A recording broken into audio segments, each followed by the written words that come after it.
There it was, sitting in the trash can, a tuna sandwich, fully intact, still wrapped in its foil. The kind Lana always asked me to prepare with extra mayo and no pickles. Every Friday, without fail, I made it before heading out for my weekend fishing trips. And every time, she'd tell me she ate it while I was gone. Each return home brought the same scene, an empty wrapper and a kiss that tasted like guilt mingled with diet soda. But not this time. This time, the sandwich lay discarded beneath a receipt from a seafood restaurant, time-stamped precisely 40 minutes after I'd pulled out of the driveway. It sounds absurd, doesn't it? Being suspicious over something as trivial as a sandwich. But if you'd stood where I did, in worn-out sneakers, in the silence of a kitchen where lies reverberated louder than words, you'd understand. That sandwich felt like the first honest thing I'd encountered in weeks. Lately, Lana had stopped asking me questions or even glancing up when I entered the room. Our conversations had dwindled to logistical exchanges about schedules and bills. Intimacy? Non-existent, unless you counted her flinching whenever I touched her arm. Then came the comment about fishing. "If you go fishing with your friends, forget about me," she said casually, scrolling through her phone as though discussing socks instead of dismantling our marriage. I laughed at first, but she didn't. She didn't even look up, just kept swiping. It was her power play, her subtle way of asserting control. I should have argued. Instead, I shrugged and replied, "Sounds like a great deal." In that moment, I ceased being her husband and became little more than a roommate who owned fishing gear. That night, I left with Percy and Dean. They joked around. I forced laughter. But my mind stayed behind, in the kitchen, in the trash can, with that sandwich. By the second day, I couldn't take it anymore. I faked a headache and stayed back while they went out on the boat. Sitting by the fire pit, I opened the home security app on my phone. She never knew I had access. It had been installed years ago when we thought the neighbor's dog was stealing packages. The camera near the front porch showed nothing unusual. The one by the driveway, however, told a different story. Friday night, 9:17 p.m. A black Nissan pulled up, and a tall figure emerged, hood drawn over his face. He strode confidently to the door. Lana answered as though expecting him, no hesitation. They embraced, lingering longer than necessary. Then she stepped outside, locking the door behind her, and climbed into his car. 3 hours later, the same vehicle returned. She stumbled out, barefoot, hair disheveled, laughing. He didn't kiss her goodbye, but he didn't need to. The way she looked at him said everything. I watched the footage 3 times, then I downloaded it. No tears, no shouting. I simply sat there, clutching my phone. The wind rustling through the trees, whispering accusations I couldn't ignore. That night, I packed my bag and told the guys I was heading home early. They didn't ask why. Maybe they saw it written all over my face. Or perhaps they'd known something I hadn't. 20 minutes after arriving home, I found what I needed. In the center console of Lana's car, nestled between a pair of sunglasses and a crumpled tissue, I found a receipt from a restaurant we'd never visited together. I'm certain of this because I manage our finances meticulously, down to the last penny. Moreover, Lana always texts me photos of her meals for social media before dining out. The receipt showed 2 entrees, a bottle of wine, and a dessert with an unpronounceable name. It was time-stamped 8:13 p.m. on Friday. At that exact moment, I was at the cabin, holding a beer and pretending to laugh with Percy, while feeling like something inside me was slowly decaying. Lana had claimed she'd be working late that night, mumbling about a deadline for the Peterson account as she brushed her teeth. But that account had been closed since May. I didn't say anything when I discovered the receipt. Instead, I slipped it into my wallet, sat at the kitchen table, and stared blankly at the chair across from me as if it might hold answers. That chair used to belong to me. It now seemed reserved for someone else, perhaps the same person who ordered the lobster ravioli and paid in cash. That evening, we ate in silence. She served me leftovers, kissed my cheek lightly, and went upstairs to rest. 20 minutes later, I followed her and stood outside the bathroom door, watching the glow of the light beneath it as she whispered to someone on speakerphone. Before the water turned on, I caught one sentence. "No, he doesn't suspect a thing." That night, sleep eluded me. I lay awake, staring at the ceiling, counting every crack in the plaster as though they were lies accumulating over time. Her words echoed in my mind. He doesn't suspect a thing. The next morning, Lana was unexpectedly sweet. She made coffee, leaned against the doorway of the garage, and asked casually, "Are you going fishing again next weekend?" Fishing. She said it dismissively, as though it were some trivial hobby, a distraction while she indulged elsewhere. I replied, no, telling her I wanted to spend time with her instead. There was a pause, a subtle hesitation, barely noticeable, but it was there. "Of course," she responded with a smile. Yet I knew I had disrupted her plans for another rendezvous. It was then that I resolved, not confront her, but gather proof, undeniable, irrefutable evidence. So, I did something I swore I'd never do. I borrowed my neighbor's dash cam, which he uses to catch raccoons raiding his trash. When I asked to test it for my upcoming fishing trip, he handed it over without question. That night, while Lana showered, I installed it in her car. Low, hidden, angled toward the passenger seat. She wouldn't notice. She rarely even carried groceries anymore. 3 days passed without her driving the car once. Then came Thursday. She kissed me goodbye in the morning, rushing out the door. "Grabbing lunch with Willa," she called back. But Willa was in Arizona. I'd seen her cactus photo on social media just hours earlier. I said nothing, simply waited. That evening, I retrieved the dash cam, uploaded the footage to my laptop, and fast-forwarded through hours of nothing until 12:36 p.m. That's when it happened. Lana got into the car, and she wasn't alone. The young man appeared to be in his late 20s, with unkempt hair and a leather bracelet, the kind of person who might affectionately call his mom "bruh."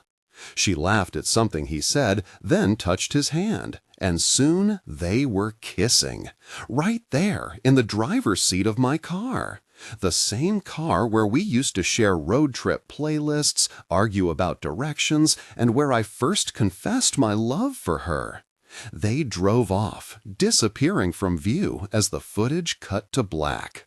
I sat frozen, staring at the laptop screen for an hour, replaying that kiss over and over like some twisted film I never auditioned for. In that moment, it hit me. When she said, "Forget about me if you go fishing," she wasn't issuing a warning. She was pleading with me to leave. There's a peculiar cruelty in how methodical betrayal can be. I once thought infidelity was messy. Suspicious texts, forgotten lies, lipstick stains on collars. But Lana? She ran hers like clockwork. Color-coded deceit, neatly folded excuses, and an alibi tailored for every hour. This wasn't carelessness. This was commitment to someone else. Watching the dashcam footage didn't just wound me, it humiliated me. That hand resting on his knee, the laugh that used to belong to me, the casual glance in the mirror, as if daring anyone to catch her. It shattered me. But I couldn't confront her. Not yet. I needed more proof. That weekend, I told her I'd changed my mind and decided to go fishing after all, thanks to Percy's persuasion. Her reaction caught me off guard, a blank, as though she hadn't expected me to give in so easily. Then came the smile. It wasn't relief, it was opportunity. That smile spoke volumes. She saw this trip not as a loss, but as leverage. So I played along. I packed the car, booked the cabin, even posted a photo by the lake to sell the story. But I didn't go fishing. Instead, I parked the car in a friend's garage 2 towns away and waited. By the second hour, my phone buzzed. A text from Lana read, "Hope you're having a good time, Red Heart." That tiny red heart felt like a bullet piercing through me. I opened the GPS tracker app I'd secretly installed under her dashboard the night before. The dot moved steadily toward midtown, stopping briefly before settling at a high-rise apartment complex near downtown. The same address on the receipt I'd found earlier. Coincidence? I doubted it. My pulse quickened as I grabbed my hoodie and hailed a rideshare across town. Rain poured down as I arrived at the building, my hands trembling as I retrieved the second hidden phone I'd planted under her seat, programmed to record audio whenever the car started. No one knew about that part. I didn't want witnesses. I wanted answers. Ducking into the lobby, I heard the elevator ding. Out stepped the same man from the dashcam footage, hoodie, confidence and all, completely oblivious to the unraveling threads of his secret life. I let him pass, waiting 10 minutes before heading up to the 11th floor. I didn't knock or ring the bell. I simply stood there, rooted to the spot, grappling with the weight of what I now knew. The sound of soft jazz drifted through the door, mingling with bursts of laughter. Her laughter. That unmistakable cadence between giggles struck a chord deep within me. My chest tightened. I wanted to scream, to storm in and demand answers. Instead, I steadied myself, hit record on my phone, and slipped an envelope under the door. Inside was damning evidence, a receipt, a photograph from the dash cam, and a single handwritten line. "You said I should forget you. Done." Then I turned and walked away. Halfway down the stairwell, my phone buzzed. A voicemail from our home number. My finger hovered over the play button before pressing it. Her voice trembled, choked with tears. Not guilt, but fear. "Please come home," she whispered. "I didn't mean for it to go this far." Rain dripped from my sleeves as I froze mid-step, caught somewhere between fury and heartbreak. She hadn't expected me to leave, let alone confront her so deliberately. By the time I reached the house, 6 missed calls lit up my screen. 2 were from Lana. The others likely damage control from friends she'd enlisted. I ignored them all. This wasn't about solving a mystery anymore. It was about walking into that house like someone who already knew every lie. I opened the door quietly. No slamming, no drama. Just the creak of shoes against tile and the faint shuffle upstairs as she scrambled to prepare herself.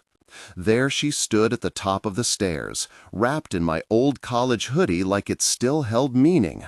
Mascara streaked her cheeks, and her voice cracked when she called my name.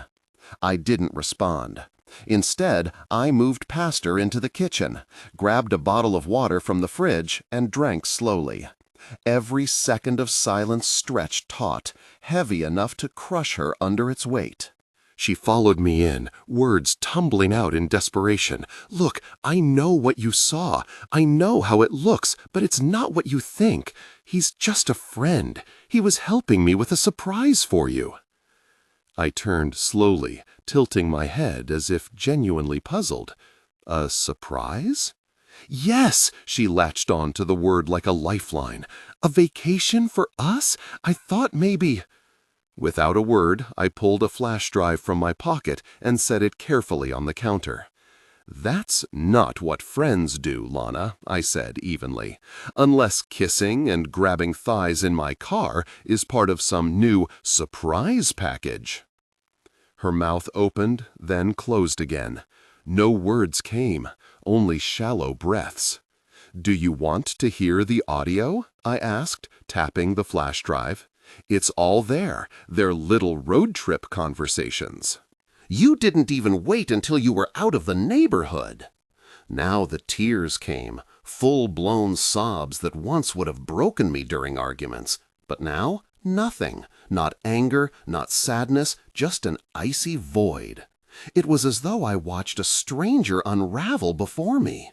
"You don't understand," she stammered. "You've been distant. You spend more time fishing than with me."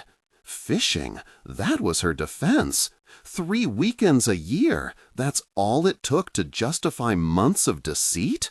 I sat at the table, watching her stand across from me, hands trembling, eyes wide with the dawning realization that the hole she dug had no bottom. "You could have told me you were unhappy," I said, my voice steady but heavy. "You could have screamed, cried, broken plates, anything. I'd rather be hurt by honesty than gutted by manipulation." She reached for my hand, but I didn't move. "I made a mistake," she whispered. "One mistake." That's the thing about cheaters. They only count outcomes, never moments. She thought I didn't know about the second guy, the burner phone, or the apartment she visited twice in July while I was out of town helping my sick brother. But I knew everything, every detail, every lie. I stood up, walked past her again, and grabbed the envelope I'd left on the hallway table earlier. It was thick, heavy with copies of messages, videos, receipts, all dated, time-stamped, undeniable. I dropped it onto the couch. "You're going to need this," I said. Her breath hitched. "For the lawyer? You're divorcing me?" I turned to face her then, letting some of the fire show. "No, Lana. I divorced you the day you turned love into a transaction and expected me not to notice.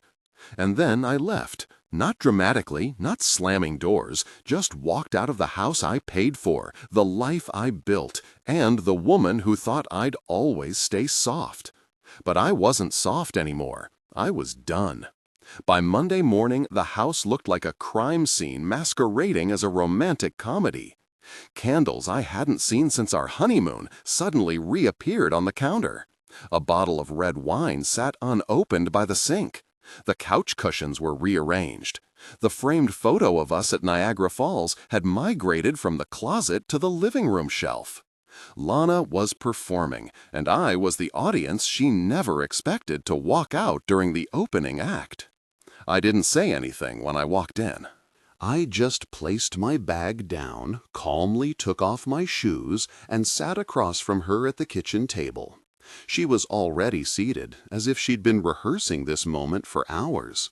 Her eyes were puffy, her hair tied up in an attempt to look disheveled, but not too disheveled. Scripted vulnerability. She started with small talk. "I washed your jacket. It smelled like smoke from the fire pit." I gave a slight nod, then silence. "Can we talk?" she asked after a long pause, wringing her hands like it was a courtroom instead of a kitchen. "Just talk." I leaned forward and met her eyes. "No more lies." She nodded quickly. "No more lies." "Then tell me who he is. All of them. Names, dates, places. Start from the beginning." That's when the performance cracked. Her mouth opened, then closed. Her eyes darted to the floor. She knew I wasn't playing the forgive and forget role she'd written for me. "I didn't mean for any of it to happen," she said quietly. "It started during the pandemic. You were so distant, and Trevor, he was just around. He listened." I stayed quiet, letting her fill the silence with guilt. It took her a moment, but she finally confessed in a voice so low it was almost inaudible. "There were a couple of others," she admitted, "but none of it was serious. You were always the one I came back to." Her eyes flickered toward me, searching for some kind of absolution. "The one who paid the mortgage?" I asked flatly. She flinched, and the rest tumbled out in disjointed fragments. Trevor had been the first, then Marcus. A few fleeting nights with Caleb, someone she'd met at a company event while I was visiting my parents. Over and over, she repeated that she'd felt lonely, lost. But the truth was, I hadn't abandoned her. I was simply invisible, forgotten except when bills needed paying or chores piled up. I should have shouted. I should have thrown something, anything, to release the storm inside me. Instead, I just sat there, nodding slowly, like a doctor receiving confirmation of an illness he already knew was fatal. "I want to fix this," she pleaded after spilling everything. "I'll do whatever it takes. Therapy, counseling, starting over. I've changed." My response was quiet but firm. "No, Lana, you didn't change. You got caught, and now you're scared." Her tears returned, rawer this time, less polished. Maybe she finally understood that the curtain had fallen and there would be no second act. I rose from my seat and retrieved a document from my bag. Not divorce papers, not yet, but something equally devastating for her. It was a detailed report of our financial history, painstakingly compiled over the past week. Every bank statement, every transaction, every shared asset. I placed it on the table and pointed to a highlighted section. "This is how much I've transferred to my personal account, legally, quietly. Your accounts are empty now, by the way. Don't bother looking for loopholes." She gasped as if I'd struck her. "I didn't steal anything," I said calmly. "Unprotected what was mine before you could destroy it all. Because while you were busy pretending with men who gave you attention, I was listening. To the silence, to the changes, to everything you thought I wouldn't notice." For the first time in years, she truly looked at me. Not the man she could manipulate or guilt into submission, but the man who had finally reached his limit. The man who chose to step off the edge rather than continue retreating. "I'll leave you the house," I told her, "but don't mistake that for generosity. It's mercy you haven't earned. I'm leaving in 2 weeks." I walked away, leaving her trembling, trying to reconcile the man who once begged for her love with the man who now stood unyielding. The strangest part about betrayal isn't the lies or the infidelity. It's watching the person who shattered your life look at you as though you're the villain for refusing to stay amidst the ruins they created. That's exactly what happened after I told Lana I was leaving. You'd think the apologies, the tears, the sudden acts of kindness would stop once she realized I wasn't bluffing. But no, she shifted tactics, from regret to retaliation, from sorrowful victim to scorned accuser. And honestly, I should have seen it coming. It began with our mutual friends, though they were more accurately my friends. Those we used to vacation with as a couple slowly drifted into her orbit. Before long, I became the silent figure everyone sympathized with, or so it seemed. Suddenly, I was met with icy silence and awkward pauses during phone calls. One evening, Russ texted me late at night. "Hey man, I heard things are tough, but Lana's really hurting too. Maybe you're being a bit harsh." Harsh? She hadn't told them about the affair, of course. Instead, she painted me as the emotionally distant husband, obsessed with fishing, checked out of the marriage. She framed herself as the loyal wife who endured years of neglect, only succumbing to a fleeting moment of weakness. I wish I could say I didn't care what others thought, but it hurt. The urge to shout the truth was overwhelming. Instead, I sent Russ one message. A short, time-stamped video clip of her kissing Trevor in his car. Silent, undeniable proof. He never replied. Then came the financial games. She discovered that I'd legally emptied the joint account, cleanly, without fraud. I left her enough to cover 2 months of expenses, but she called it cruel, accusing me of blindsiding her and sabotaging her independence. This from the same woman who spent nearly $1,000 on a spa retreat while I attended my brother's funeral last spring. Her tone shifted from cold to hostile in her emails. She even copied her cousin, a paralegal, hoping to intimidate me.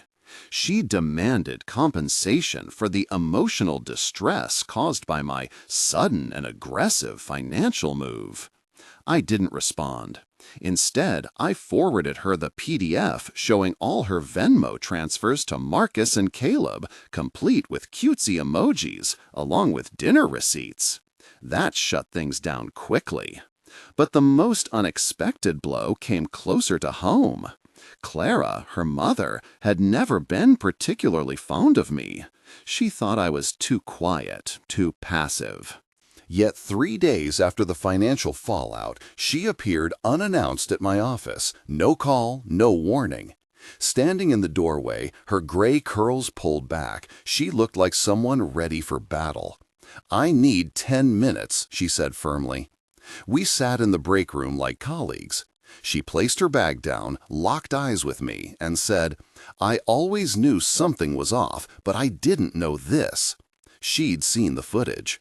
Lana tried spinning some story, but Clara, seasoned by life, recognized a liar hiding behind a wedding ring.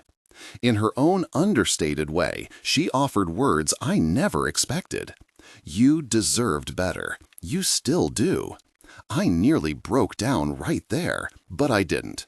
I nodded, thanked her, and returned to my desk, feeling as though my spine had realigned thanks to an ounce of support I hadn't realized I needed. That night, I returned home to find half the closet packed, not in boxes, but in trash bags, a theatrical touch. On the bed lay one of my jackets with a note pinned to it. "I hope this keeps you warm when no one else will." For the first time in weeks, I laughed. The truth is, I couldn't help but laugh. I've never felt more alive, more aware, or more at peace. When I walked away, I thought the hardest part was behind me. After all, setting fire to lies and stepping into the unknown felt like freedom. But the past has a way of circling back, doesn't it? It's not content with just burning bridges. It illuminates every shadow you forgot existed. And in Lana's case, those shadows ran deeper than I ever imagined. A week after moving into a temporary apartment, her texts started again. This time, they weren't desperate pleas for reconciliation. Instead, she shifted gears entirely. Cold, passive-aggressive jabs designed to unsettle. "Hope you're happy," one read. Another said, "You've made your point." Then came the line that lodged itself in my mind like a splinter. "Don't forget, I sacrificed a lot for you." Sacrificed? As if enduring my presence was some monumental burden. Meanwhile, her own actions spoke volumes. Cheating wasn't just something she did. It seemed like a hobby she cultivated with care. But the real blow came 2 nights later when an unknown number messaged me.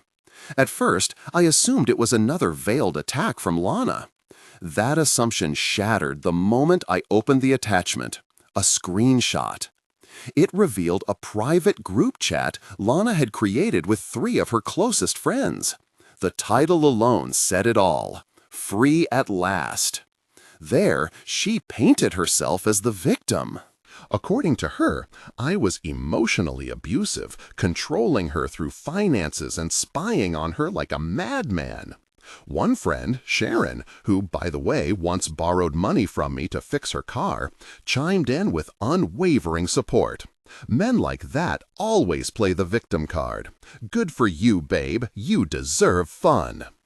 I stared at that phrase for what felt like hours. You deserve fun.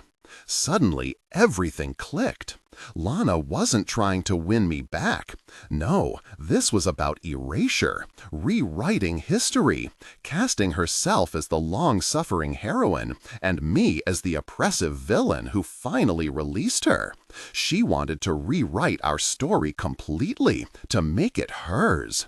Ignoring it would have been easy, safer even, but sometimes silence isn't enough. So I did something that rattled her far more than any argument ever could. Using the Apple ID I'd set up during our marriage, a detail she'd overlooked, I accessed the group chat directly. Rookie mistake. With a few keystrokes, I sent a single message.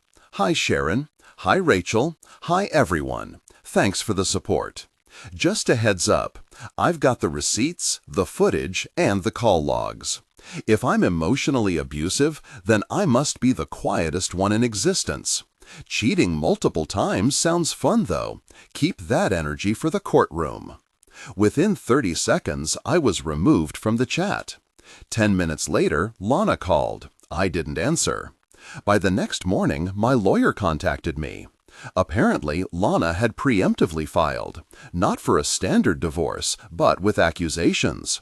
She claimed she felt unsafe, alleging that I was mentally unstable and violated her privacy by monitoring her electronically.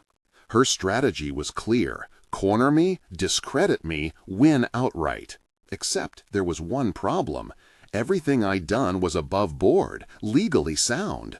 No spyware, no hacking, just shared devices and synced storage accounts. Hers, not mine.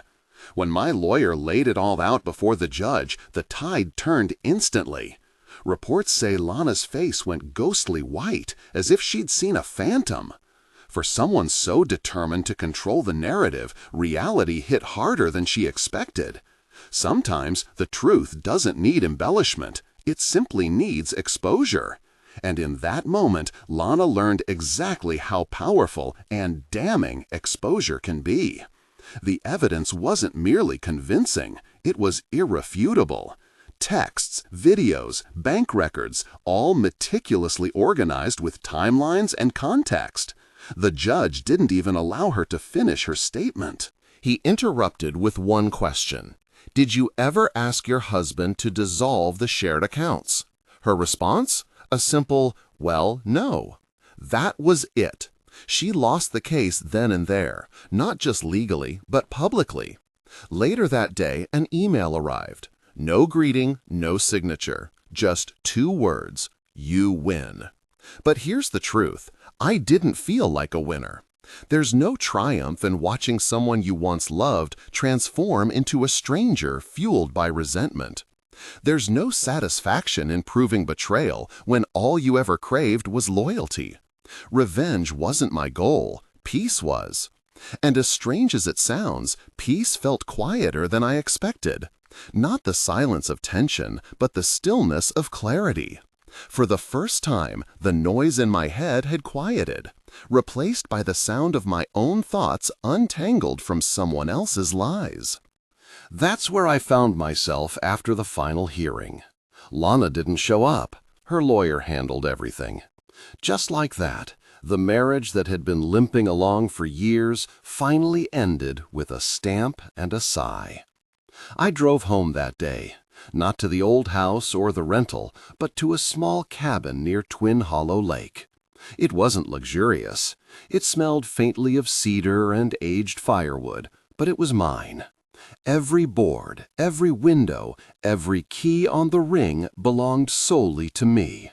No one else's name was on the deed. No shared passwords, no forced smiles over breakfast, no wondering why the air carried the scent of cologne that wasn't mine. Just me and the water. The first thing I unpacked was my tackle box. I hadn't fished since this nightmare began, and for a moment I almost laughed at the irony.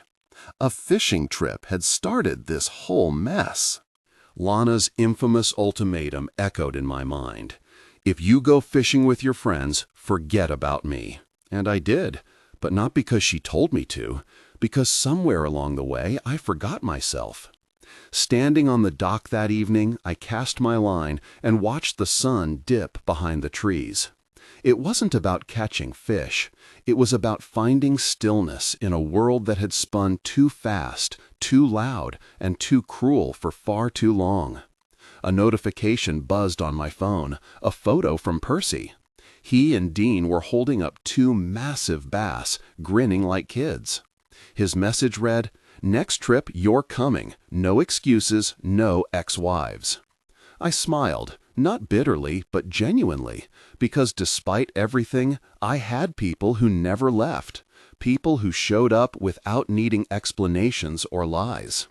Later that night, I opened a folder on my laptop labeled Closure. It contained everything: evidence, documents, messages. I hit delete, not because I forgave her, not because I wanted to forget, but because carrying it around wouldn't change the outcome. I was finally ready to move forward, to write something new. I poured myself a drink, sat on the porch, and realized something profound. I didn't lose a wife. I lost someone who was never truly mine to begin with.